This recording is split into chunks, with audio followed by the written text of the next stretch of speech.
Good morning, class. It's Monday, let's see, September 14th. Hopefully you guys had a nice weekend. The weather wasn't too bad, and you're ready to get started on our final art project based around the idea of art and identity. So we've done a whole lot of work prepping up for the start of this. And today we're going to pull from the assignment Art and Identity Part 3. And we're going to pull from this question. What is your most prized possession that you were given, purchased, or found? So the week of August 31st, you were asked to add this to the Google Doc that was titled Your Name Identity. So you may want to pull that up if you have forgotten what you added. So we're going to pull from this idea to get ourselves started on our final project. So keep that in mind. And I also want you to make sure that you've kept your name drawing where we covered the space with our name. That was for Art and Identity Part 2. So that's going to be important, as well as your Shabbat Self, where we used shapes to express ourself, okay? And we were adding color to our shapes. This one's not quite finished, but I'm still working on it. So those two things are going to be really important to keep because we're going to use them for our final. So today, we're going to start with the base of what our project is going to have. So we're going to start with the base. That's the foundation piece. And we're going to kind of build onto that using the pieces that we've made already, but also adding to them. So keeping in mind your art and identity, part 3, question 3, what is your most prized possession? So on your mixed media paper, so in your mixed media pad here, on your mixed media paper, I want you to sketch out with your pencil the outline of what that object is. So my most prized possession I have now was something that my great-grandmother and my grandmother made for me when I was graduating from high school. They were really into quilting, and it was something that they enjoyed doing together. So I'm going to sketch out a quilt on my white paper, okay? What I need you to do is choose your most prized possession, and I want you to sketch it out on your paper. So let me go to my my document camera so you can see. Give me just a quick second to get that set up. I probably should have done that before I started recording, but we're going to go with it because it's Monday. And that way you can see how I want you to kind of do this. All right. So let me move this up, get those wires out of the way, and I've got my paper here. So mine is a quilt. So I'm going to draw the outline shape of a quilt, which for me is a rectangle. A quilt is just a blanket. Now part of it's coming off the paper, and that's okay. So the outline is just the contour line around the object. So that was pretty easy for me, okay? So draw the outline of that most prized possession. After you sketch out the outline onto your mixed media paper, I just want you to add a couple of details, okay? But I want you to keep it simple. So don't go in and draw every little thing. For a quilt has squares. It's kind of like a grid.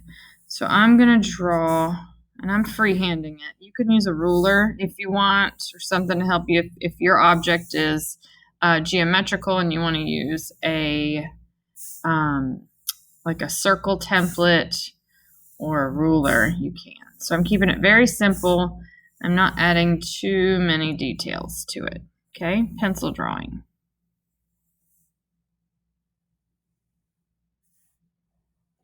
Now, my quilt has a design in each square, and it is a diamond design.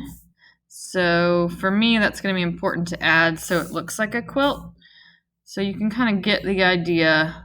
Simple. I'm not going to draw each pattern for each square because that would not work for this project. And I'm going to continue filling that space here, okay?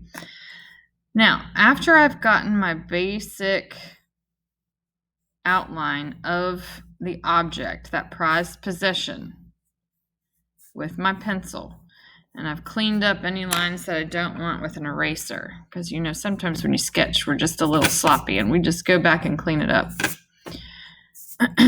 I want you to think about expanding this out. So you've got all this leftover space, and I'm assuming you will have some space too, okay? So what I want you to do is maybe think about creating something around the space. So for me, I'm going to create like radiating lines. So I'm going to pretend like this might be the center of the quilt. I'm going to use my ruler for this because I think it'll look nicer. And radiating lines are just lines that come from the center of an object, kind of like the sun has rays, and the rays radiate from the center of the sun. So I'm going to, I probably should have torn my paper out. I'm going to just continue to make some radiating lines to finish with the space.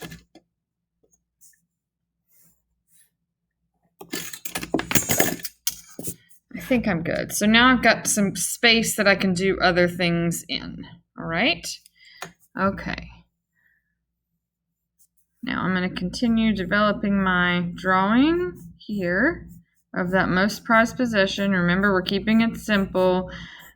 You're probably like, Miss Phillips, that's a lot. For me, it is just because it's important to show that diamond shape in each quilting square. So it's a little sloppy. I'm probably going to go back and clean this up a little bit. But for time's sake, just so you can see what I need you to have complete by today. Okay? And that is the foundation or the base of our art and identity project. Now, I'm going to turn the camera or this part off. Give me just a second. My mouse is stuck. Okay. And I am going to now, hang on just a second. I'm going to now put this drawing that I just did of my prized possession, and I'm going to put this, I'm going to finish this if I haven't finished this. So that's why I asked you to bring colored pencils, markers, or watercolors, whatever you decided to do. Okay. And I'm going to have this all finished too. Now, one thing I suggest about your name drawing, if you just left it in pencil, maybe go back with your black marker or a black colored pencil or any color really, you might decide, but trace over your pencil marks. I think it's going to look nicer from there. And then tomorrow, we're going to take parts of this and parts of this, parts of both, and we're going to cut them and place them into our base foundation of our prized possession. Okay, so hopefully that was clear. If you have any questions, please feel free to email me, and I will see you tomorrow.